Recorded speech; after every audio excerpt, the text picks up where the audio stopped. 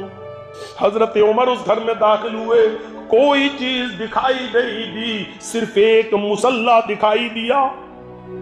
فرمایا اے ابو عبیدہ یہ تمہارا گھر ہے؟ جی. کہاں سوتے کہاں ہو, بستر کہاں ہے؟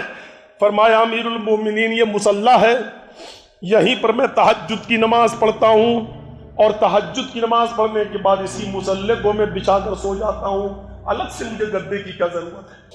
عجیب سی بات لگ رہی ہو. پورا واقعہ سنانے کا مقصد یہ ہے کہ اس واقعے کے پیچھے ہم اپنی زندگی کو تلاش کریں. مولوی جرجیس بھی مصلی پر نہیں سوتا ہے. ہم بتانا یہ چاہ رہے ہیں کہ دیکھیے دنیا کو ضرورت کے تحت استعمال کرتے تھے لیکن دنیا سے دل نہیں لگاتے تھے, دنیا کو اپنے دل میں جگہ نہیں دیتے تھے. فرمایا اسی مصلی پر سو جاتے ہو؟ فرمایا ہاں. کہا کوئی برتن نہیں دکھائی دے رہا ہے, پانی یعنی کس میں پیتے ہو؟ حضرت ابو عبیدہ ابن الجراح نے ایسے ہاتھ بڑھایا تاڑ کی طرف, جیسے ہوتا ہے کھجور کے پتوں کے اندر ہی کوئی ایک راستہ بنا لیا, ایسے کر کے ایسے ہاتھ ڈالا اور ایک پیالہ نکالا. پیالے کے اندر پانی تھا اور پانی کے اندر سوکھی روٹی بھیگی ہوئی تھی اس پانی کے اندر. فرمایا ابو عبیدہ یہ کیا ہے؟ فرمایا امیر المومنین مجھے عوام کی شکایتیں سننا ہوتا ہے, اس لیے میں دمشق میں ایک عورت سے 2-3 دن کی روٹیاں بنوا لیتا ہوں, وہ اکٹھا بنا دیتی ہے, میں اس روٹی کو 3-4 دن چلاتا ہوں, جب وہ سوکھ جاتی ہے تو پانی کے اندر ڈال دیتا ہوں اور پھر جب مجھے بھوک لگتی ہے تو یہ بھیگی ہوئی روٹی میں کھا لیتا ہوں, اس کے علاوہ کچھ نہیں.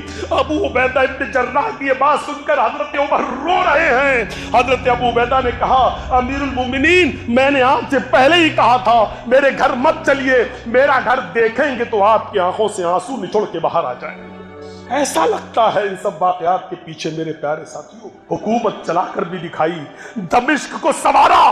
ملک شام نہیں, فلسطین, اردن اور لبنان اور شام کا کوئی ایک فرد ایسا نہیں جو یہ کہہ سکے کہ مجھے ابو عبیدہ سے شکایت ہے. آج اپنے چوکیدار سے شکایت کرنے والے لاکھوں نہیں کروڑوں مل جائیں گے, لیکن اتنی بھری بستی کے اندر حضرت عمر کہہ رہے ایک آدمی اٹھ کے کھڑا ہو جائے اور اتنا کہہ دے کہ ابو عبیدہ کے اندر یہ کمی ہے, لیکن حضرت ابو عبیدہ کے خلاف ایک آدمی بھی کھڑا نہیں ہو رہا ہے. ذرا تصور کرو, جو آدمی جھونپڑی میں رہے, سوکھی روٹی کے ٹکڑے کھاتا ہو, سوچو جو اپنے لیے کچھ نہ کر سکا اور اپنے لیے دنیا نہ بنا سکے, اس سے لوگ ناراض کیسے رہ سکتے ہیں؟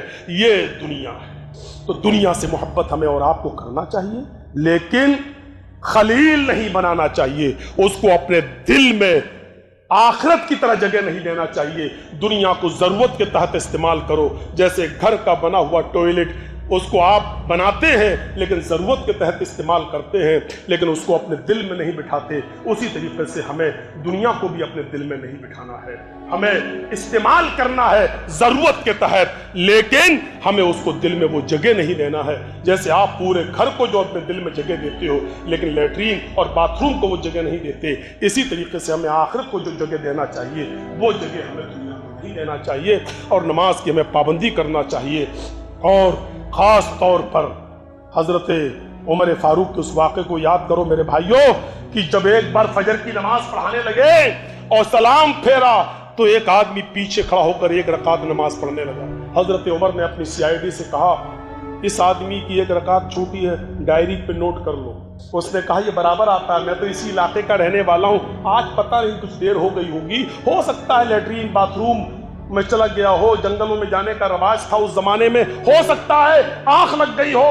حضرت عمر کہتے ہیں اللہ کرے ویسا ہی ہو جیسا تم سوچ رہے ہو، لیکن مجھے یہ ڈر ہے کہ اس کے دل میں نفاق نہ آ گیا ہو، منافقت نہ آ گئی ہو، کیونکہ میں نے اللہ کے رسول کو فرماتے سنا ہے کہ منافقوں پر دو نمازیں بڑی بھاری ہوتی ہے، ایک فجر کی اور ایک عشاء کی۔ اگر اس کے دل میں منافقت آئی ہوگی تو یہ کل بھی دیر سے آئے گا، پرسوں بھی دیر سے آئے گا۔ اگر یہ 3 دن تک فجر میں دیر سے آیا تو میں اس کو وہ سزا دوں گا جو منافقوں کو دیتا ہوں، جو میں مرتد کو دیتا ہوں میں اس کی گردن اڑا دوں گا۔ میرے پیارے ساتھیوں، ذرا تصور کرو حضرت عمر فاروق کے ساتھ، کل بھی دیر سے آیا اور پرسوں، صرف 3 دن میں اس سے نمٹ لوں گا۔ ہم اور آپ کتنے دن تک فجر میں نہیں آتے، ذرا غور کریں۔ حضرت عمر نے کہا اس کے دل میں اگر آج منافقت پیدا ہو گئی ہوگی تو یہ کل بھی دیر سے آئے گا اور پرسوں بھی دیر سے آئے گا۔ اس کا مطلب یہ کہ آج ہم کچھ نہیں کہہ رہے، ہو سکتا ہے لیٹرین میں چلا گیا ہو سکتا ہے کہ نیند آ گئی ہو، الارم کا زمانہ نہیں تھا، گھڑیوں کا زمانہ نہیں تھا، موبائل میں الارم لگانے کا زمانہ نہیں تھا، ہو سکتا ہے آنکھ لگ گئی ہو سکتا ہے، لیکن اگر منافقت آ گئی ہوگی تو کل بھی یہ دیر سے آئے گا اور پرسوں بھی دیر سے آئے گا۔ یہ رعایت اس وقت بھی نہیں تھی، یہ عذر نہیں مانا جائے گا۔ روزانہ کہ صاحب بچے نے پیشاب کر دیا، صاحب عورتوں کا یہ عذر نہیں مانا جائے گا کہ کپڑے ناپاک تھے۔ ارے اس زمانے میں موبائل نہیں، گھڑیاں نہیں، الارم نہیں، اس زمانے میں جب عذر نہیں مانا جاتا تھا تو آج تو یہ ساری سہولت کی چیزیں ہر گھر میں موجود ہے، پھر عذر کیسا؟ اللہ تبارک و تعالیٰ سے دعا ہے کہ بار الہ ہمیں پکا سچا نمازی بھی بنا دے، اے اللہ ہمیں آخرت سے دل لگانے والا بنا دے اور آخرت کو ہمارے لیے محبوب بنا دے۔ الہ العالمین دنیا کو ضرورت کے تحت استعمال کرنے کی توفیق عطا فرما، اور جب تک تو ہمیں زندہ رکھ، اسلام پہ زندہ رکھ، اور جب ہمارا خاتمہ ہو تو ایمان پر ہمارا خاتمہ فرمانا۔ وما علینا الا البلاغ المبین، وآخر دعوانا الحمد للہ رب العالمین۔